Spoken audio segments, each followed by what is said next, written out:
Interview with Afghanistan's Deputy Minister of Culture. Question: how important are the ancient Afghan artifacts for the people of Afghanistan, which have been discovered due to excavations? Thank you very much for conducting an interview with us regarding the preservation of historical artifacts of Afghanistan. No doubt, historical artifacts, historical heritage, and ancient items are enduring treasures of a country. They have historical, economical, and other significance, and their preservation, conservation, and restoration are our and our proud nation's shared duties. Definitely, these are Afghanistan's paramount treasures. They must be preserved and protected. They have both material and spiritual significance for us. Mr. Deputy, the destruction of a country's cultural heritage is a huge loss for that country.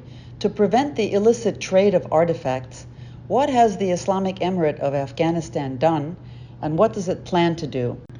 Certainly, in recent decades, anarchism and chaos reigned over Afghanistan. Mafia syndicates were dominant. Every place had different rulers and lawlessness prevailed. Afghanistan's historical artifacts and historical sites were victims of expropriation, smuggling, and aggression. With the coming of the Islamic Emirate, praise be to Allah, one government with sovereignty emerged. Throughout the country, crucial steps were taken to preserve the historical artifacts and prevent the smugglers. The special inspectors were appointed to Afghan borders. Moreover, at the airport, experts in archaeology were appointed to inspect people traveling abroad.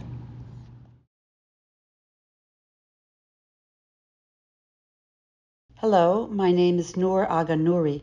I have a master's degree in archaeology, and I have worked in different positions in Afghanistan in the heritage sector.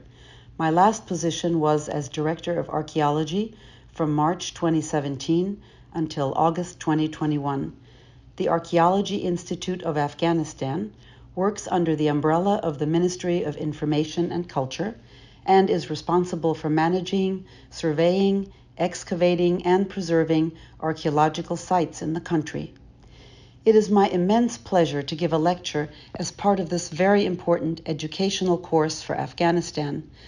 This is a very important program considering the danger posed to Afghanistan and our cultural heritage by illegal looting.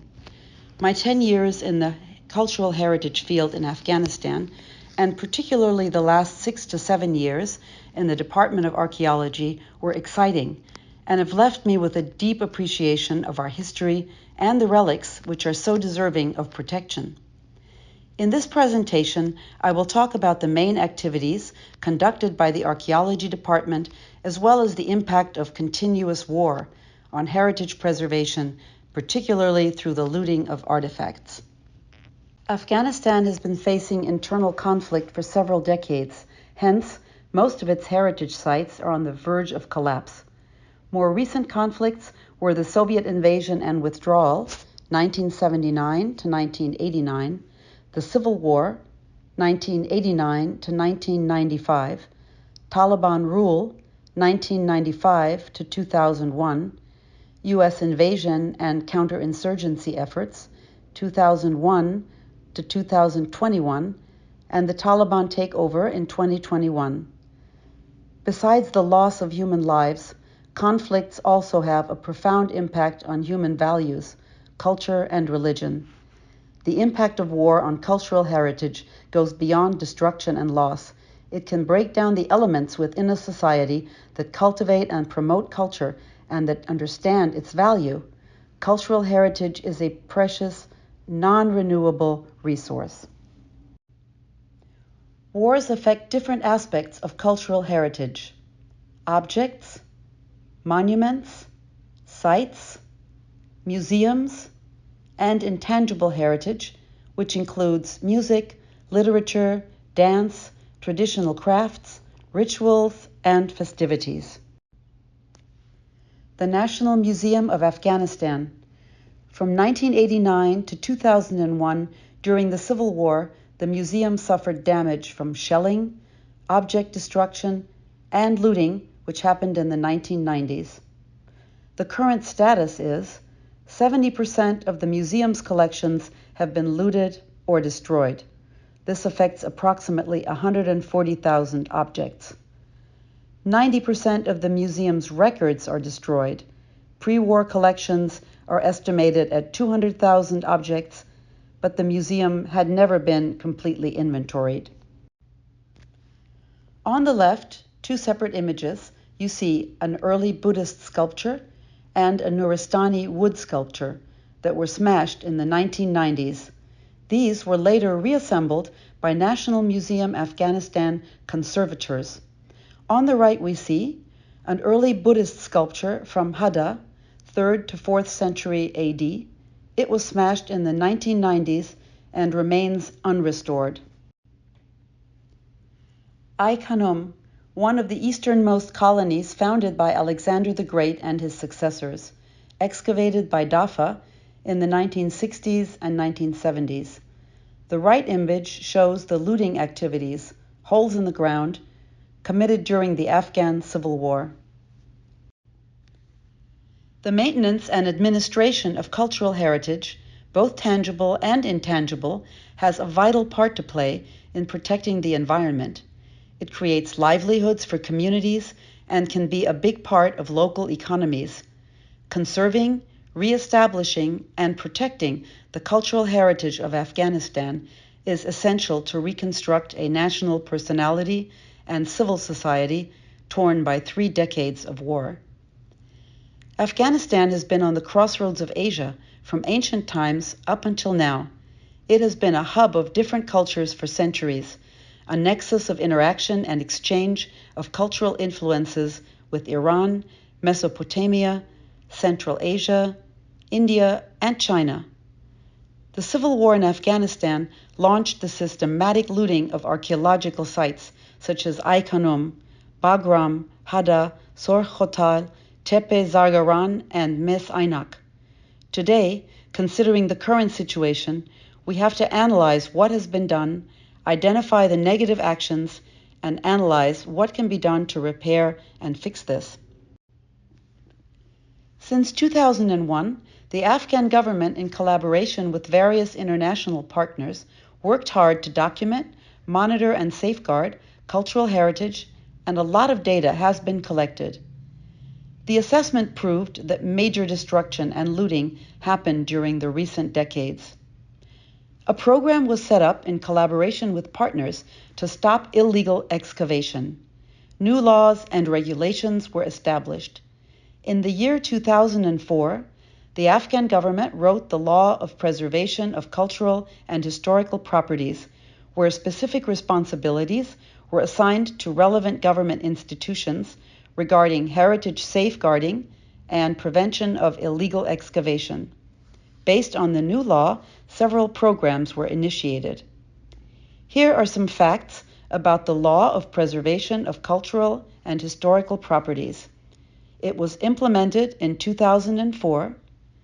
Article 3 of the law provides this definition of cultural heritage. Historical and cultural properties means 1.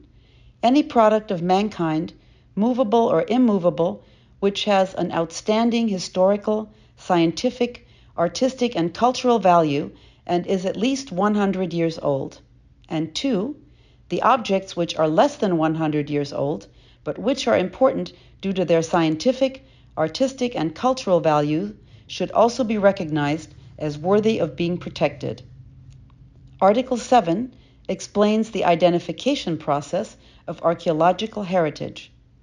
The law also includes a national heritage list and defined ownership of cultural properties.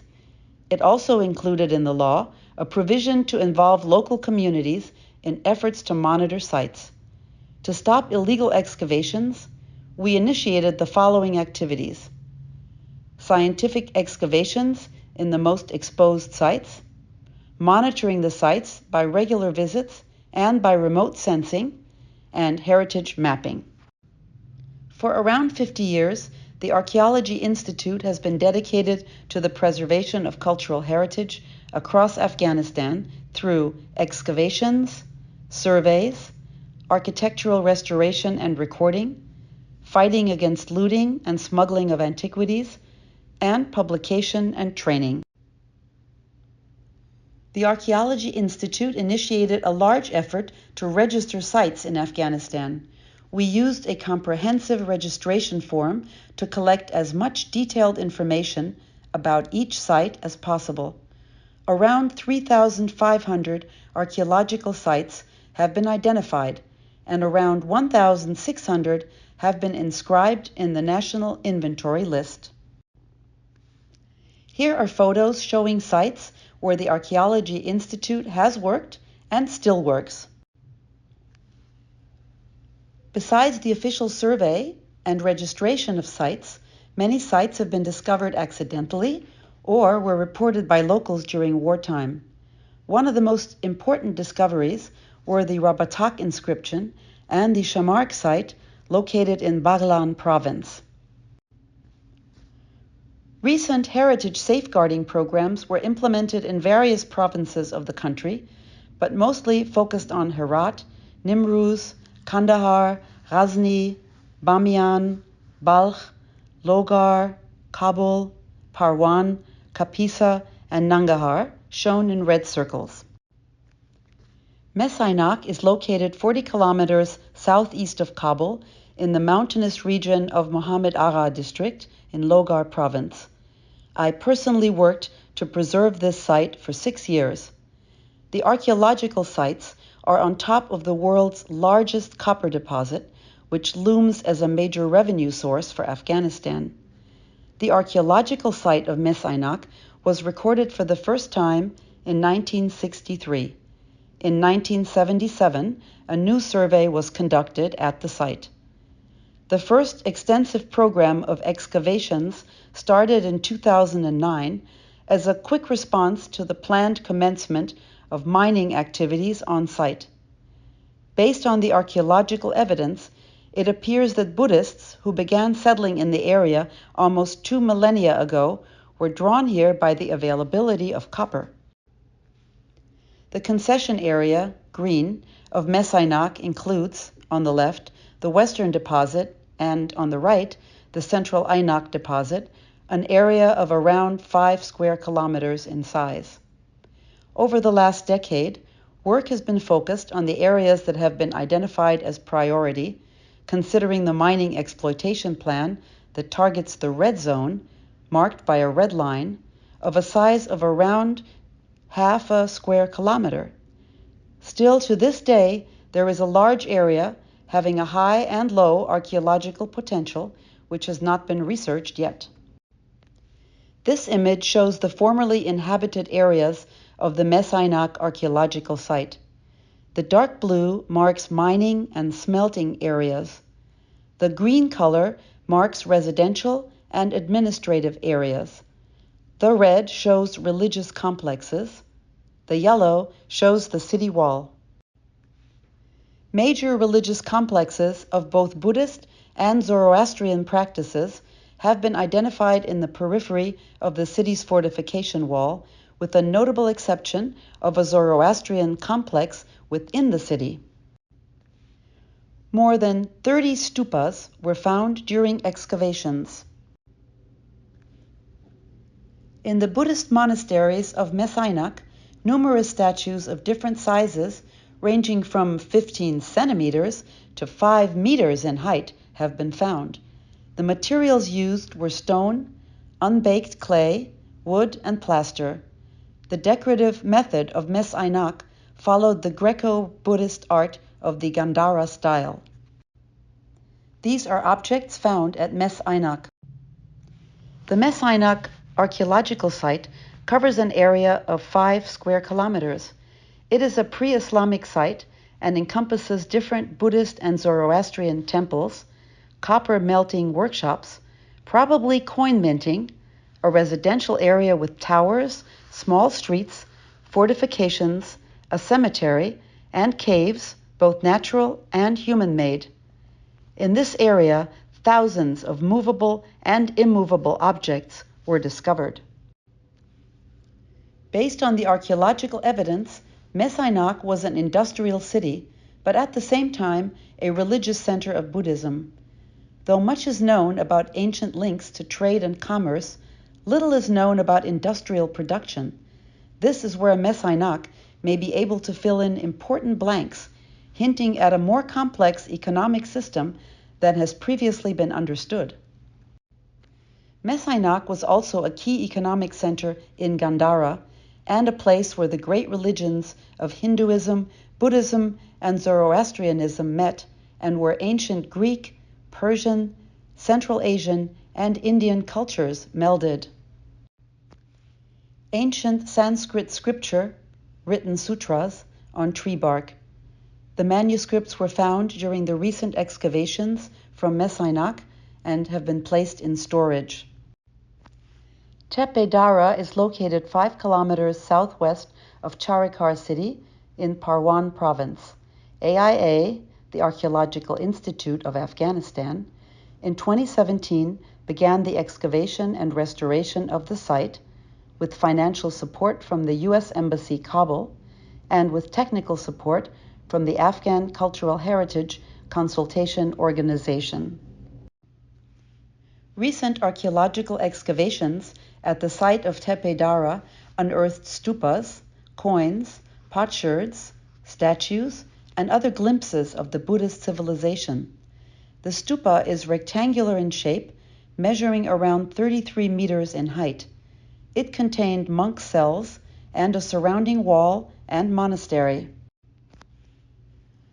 Khumsargar site excavation in Kapisa. Khumsargar was the center of the ancient capital, Kapisa, of Gandhara. The current excavation campaign began inside the courtyard of a house. At the Khumsargar site, we found various stone reliefs depicting different life scenes of Buddha and his disciples. Mostly, they used schist stone for making the reliefs. This material was easily available in the region. The photographs show a stone relief depicting 2 lions, and probably this was part of a temple. This is the Gondi Sabzabad archaeological site. Sabzabad Gondi is located in the ancient region of Gandhara, 5 kilometers west of the city of Jalalabad, and 400 meters east of Kabul-Jalalabad Highway in the Nangarhar province of eastern Afghanistan. The photos show ongoing excavation at the Gondi Sabzabad archaeological site in Nangarhar province near Hada.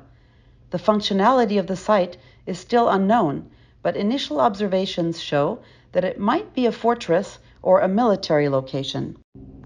The Ghazni minarets are 2 elaborately decorated minaret towers located in Ghazni city, central Afghanistan. They were built in the middle of the 12th century and are the only surviving elements of the Mosque of Bahram Shah. They stand 600 meters, 1,968 feet, from each other on an open plain northeast of Ghazni city. Both are 20 meters, or 66 feet, tall, and were built of fired mud brick. They are decorated beautifully with intricate geometric patterns and Quranic verses on elaborate terracotta tiles. In the 1960s, both towers were fitted with sheet metal roofs in a limited effort to protect them. They are the most famous monuments of Ghazni city and are among the last surviving remnants of the great Ghaznavid Empire.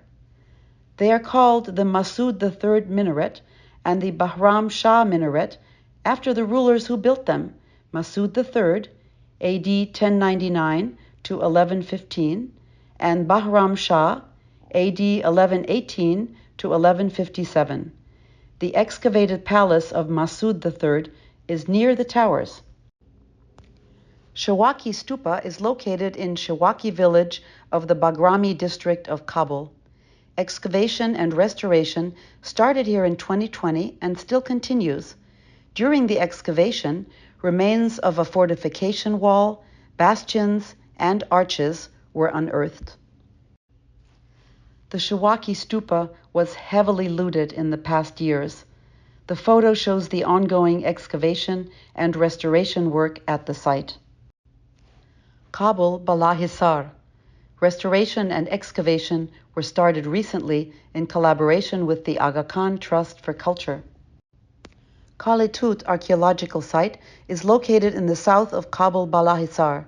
Excavations over the past 10 years have resulted in enormous information.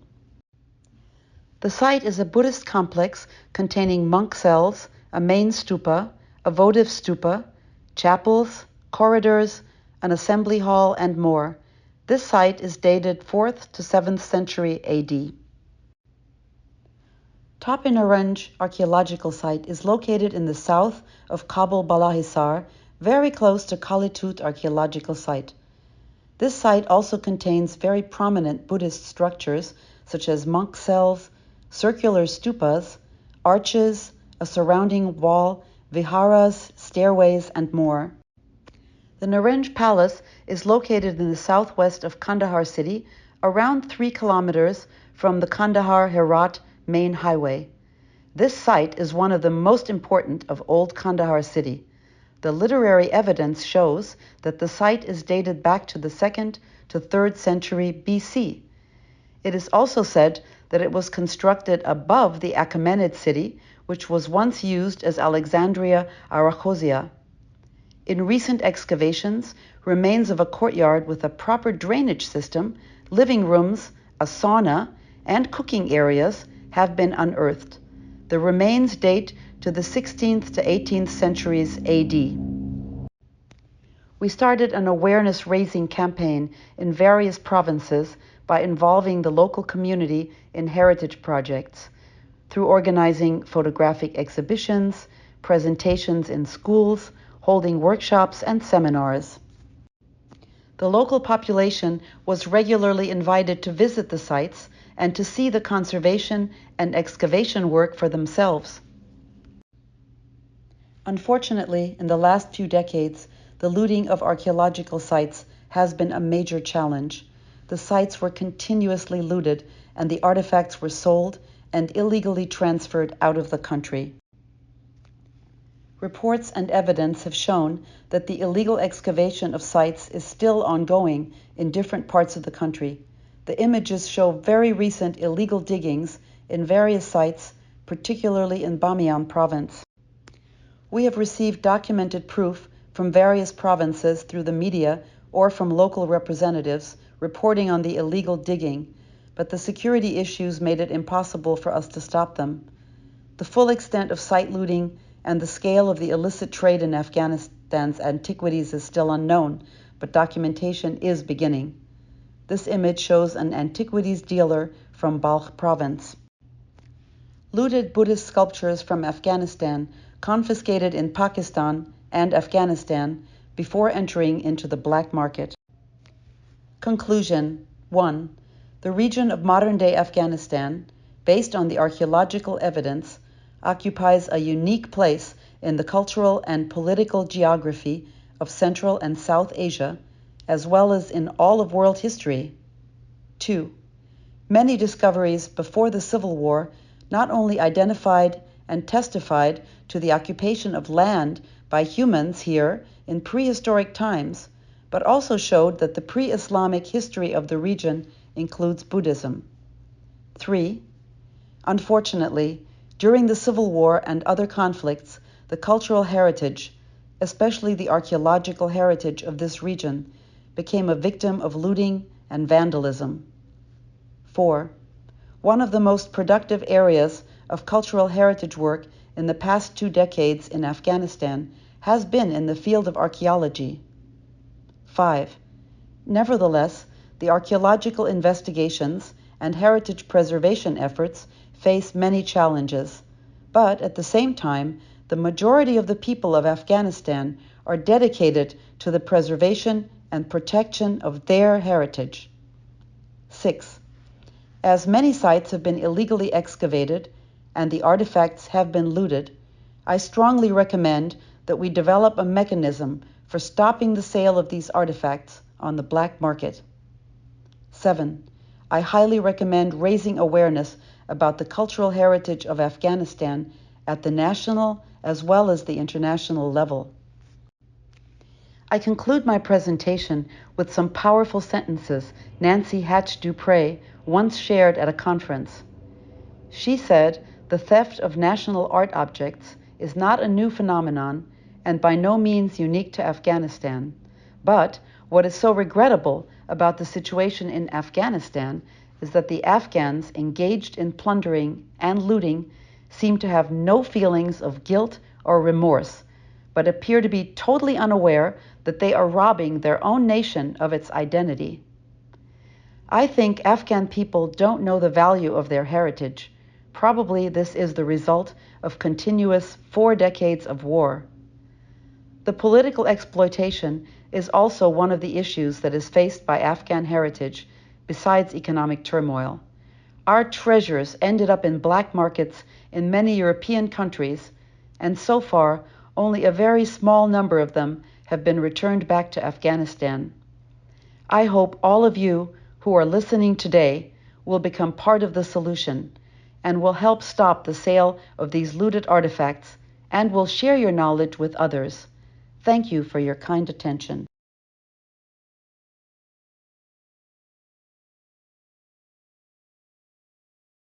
I am Philippe Marquis. I am a French archaeologist and have spent a long time in the field. My first work experience was in France. For 25 years, I was the archaeologist for the city of Paris. Later, I worked in the Middle East, UAE, Oman, Bahrain, Pakistan, Lebanon. Since 2004, I have been involved with DAFA, the French archaeological mission in Afghanistan. Working in Afghanistan means working in a post-conflict situation. What is interesting to me is how cultural heritage helps with the reconstruction of national identity, reconstruction of the life of the communities. What has been the most interesting thing for me was the involvement of the community, being able to work closely with them.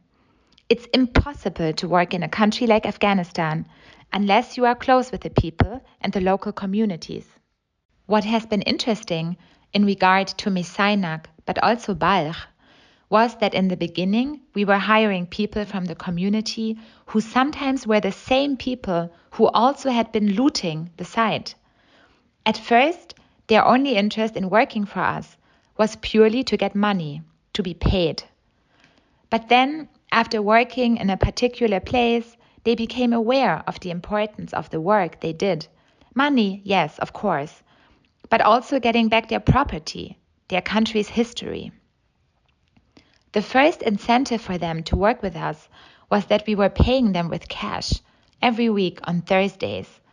But after just 1 week, at the Tepe Zagaran site in Balkh, we realized the people who benefited the most were the bicycle sellers, because the workers, with their salary, bought new bicycles.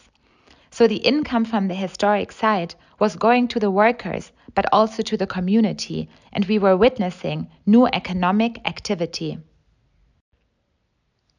We noticed workers talking about their work in a very proud way. A common question they had was, "All these things you are excavating, did Afghans make them?" And we told them, yes, these were your ancestors. And they were very proud. A good example of this pride was on the site of Tepe Zagaran in Balkh. They would come back on Saturday, the day off, with their women and children, showing them their work. This shows how proud they were. And they would ask, "Are we going to have a museum? Will there be a place to show our excavations?" Our knowledge of the religions and cultures which have flourished in Afghanistan is part of global heritage. We must share this with the people because cultural heritage can only be protected with the strong support, not just of the authorities, but also from the public.